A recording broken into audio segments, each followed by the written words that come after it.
এখন তোমাদের সামনে আলোচনা করব প্রনাউনের অন্যতম একটি প্রকার ইনডিফিনিট প্রনাউন, এবং প্রনাউনটি খুবই সহজ বুঝতে পারলে।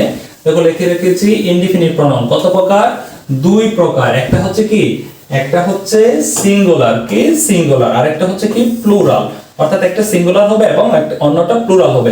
সিঙ্গুলার কি কি, anybody, everybody, nobody, anything, something, nothing, anyone, someone, no one, none. এগুলো হচ্ছে কি সিঙ্গুলার। এবং প্লুরাল কি কি হতে পারে, অল, বোথ, সাম, এগুলো কি প্লুরাল। আচ্ছা, আমরা এখানে লিখে রেখেছি কি এভরিবডি। তাহলে এভরিবডিটা কোন পার্টস অফ স্পিচ? অবশ্যই এটা ইনডিফিনিট এবং প্রোনাউন, অর্থাৎ এটা প্রোনাউনের একটা প্রকার, সেটা কি indefinite pronoun. Everybody, ones, ones হলো কেন?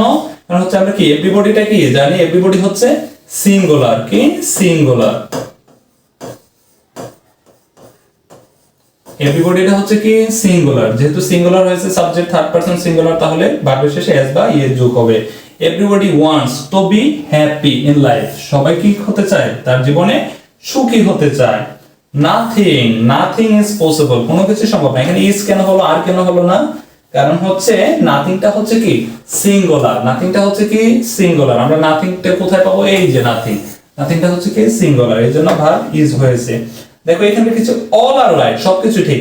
তাহলে এখানে আমরা আর কেন ইউজ করলাম, আরটা ব্যবহার করেছি কারণ হচ্ছে এই ইনডিফিনিট প্রোনাউনটা কি, এই যে এই ইনডিফিনিট প্রোনাউনটা অলটা রয়েছে, এটা হচ্ছে প্লুরাল, তাই এই জন্য পরবর্তীতে আমরা ভার্ব প্লুরাল দিয়েছি। এটা কিন্তু তোমাদের রাইট ফর্ম অফ ভার্বের খুবই গুরুত্বপূর্ণ একটি বিষয়। এখান থেকে আমরা রাইট ফর্ম অফ ভার্বের কিছু নিয়ম শিখে ফেলতেছি।